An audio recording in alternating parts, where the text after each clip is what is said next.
লুচি রুটি পরোটা দিয়ে যদি এত সুন্দর স্পেশাল ছোলার ডাল খেতে চাও তাহলে আজকের আমার এই ভিডিওটা অবশ্যই ফার্স্ট থেকে লাস্ট পর্যন্ত দেখো।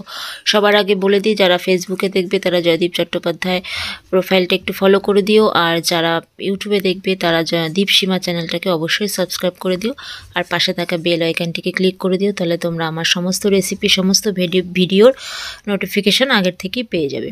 তো চলো, আজকে আমি রান্না করবো একটু স্পেশালভাবে, একদম মুখে স্বাদ লেগে থাকার মতো একটা ছোলার ডাল।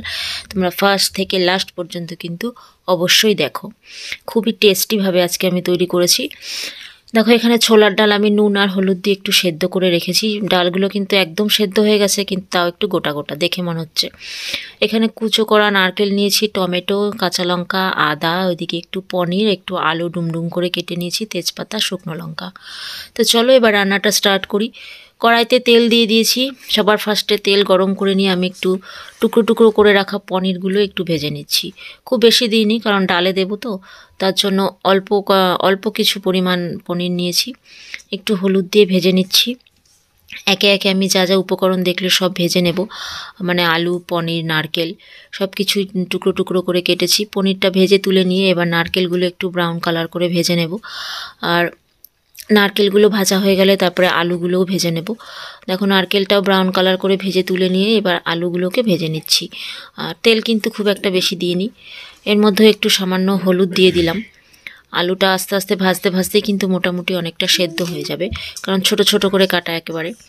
তা আলু ভেজে তুলে নিয়েছি। এবার কড়াইতে শুকনো লঙ্কা আর তেজপাতা আর জিরে ফোড়ন দিয়ে দিয়েছি। দেখো, এখানে সব কিছু ভাজা হয়ে গেছে মোটামুটি ব্রাউন কালার করে। তো কড়াইতে ফোড়নটা হয়েই গেছে, প্রায় ব্রাউন কালার হয়ে গেছে। এবার আমি এখানে দিয়ে দিচ্ছি আদা বাটা। আদা বাটাটা একটুখানি ভেজে নেব। তার মধ্যে দিয়ে দিলাম একটু হিং। আদা হিং দিয়ে ফোড়ন দিলে খুব দারুণ সেন্ট হয়।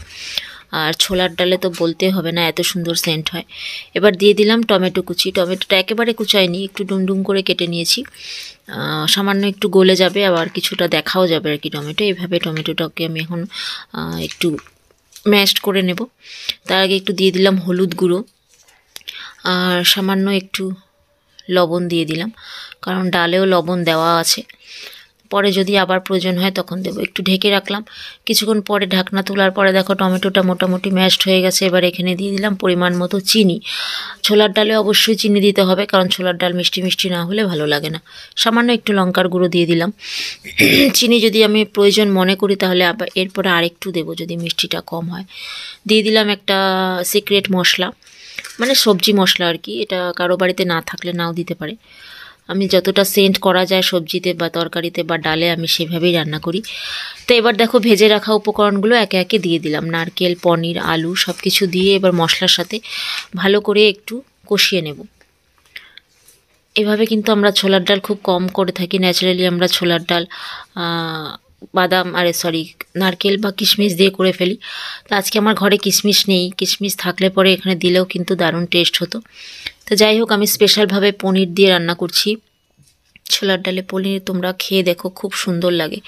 সামান্য একটু গরম মশলার গুঁড়ো দিয়ে দিলাম, আগের থেকে দিলাম একটু।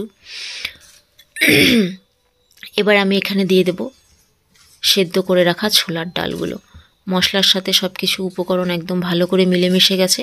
এবার সেদ্ধ করে রাখা ছোলার ডালগুলো আমি দিয়ে দিলাম। ডালটা কিন্তু একদম সেদ্ধ হয়ে গেছে, তাও গোটা গোটা রয়েছে। এভাবেই সেদ্ধ করতে হয় ছোলার ডাল, মানে সেদ্ধ হয়ে যাবে, একটু গোটা গোটাও থাকবে, কারণ ছোলার ডাল তো একেবারে গলে গেলে ভালো লাগে না। এবার আমি কাঁচা লঙ্কা ভেঙে রেখেছিলাম, সেটা দিয়ে দিলাম। আগেও দেওয়া যায়, আমি পরেই দিলাম। একটু দেখতেও ভালো লাগবে, সবুজ সবুজ থাকে। আগে দিয়ে দিলে কিন্তু লঙ্কার কালারটা চেঞ্জ হয়ে যায়।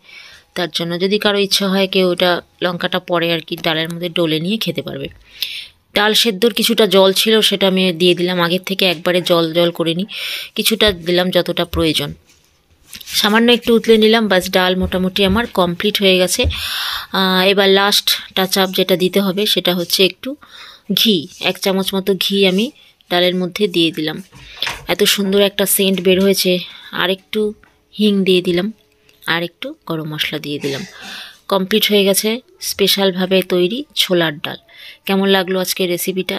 এভাবে রান্না করে যদি ছোলার ডাল দিয়ে লুচি, রুটি, পরোটা বা ভাত যে কোনো কিছু খাও, যে কোনো কিছু দিয়েই ভালো লাগবে। তো চলো এবার একটা বাটিতে নামিয়ে নিই। কেমন লাগলো বন্ধুরা আজকে আমার এই স্পেশাল ছোলার ডাল? যদি ভালো লেগে থাকে অবশ্যই একটা লাইক আর কমেন্ট করে জানিয়ে দিও। আর আমাদের পাশে থেকো, সাথে থেকো। আর কি বলবো, গরম গরম ধোঁয়া উঠছে। এখন দেখি কি দিয়ে খাওয়া যায়। ছোলার ডাল তো করে ফেললাম, কিন্তু কি দিয়ে খাবো সেটা ডিসাইড করিনি। তা উপর দিয়ে একটুখানি ধনেপাতা ছিটিয়ে দিলাম, সেন্টটা আরও একটু সুন্দর হয়ে যাবে। তো চলো, ভিডিওটা আজকের মতো এখানে শেষ করছি। তোমরা সবাই ভালো থেকো, সুস্থ থেকো। আবার আগামী দিন আরও একটা ভিডিও নিয়ে তোমাদের সামনে চলে আসবো। আর কিছু বলার নেই তোমাদেরকে, তোমরা শুধু দেখতে থাকো আর তৈরি করে খেও অবশ্যই এইভাবে। আর বাড়িতে যদি কিশমিশ থেকে থাকে অবশ্যই কিন্তু এই ডালটার মধ্যে তোমরা একটু কিশমিশও দিয়ে দিও।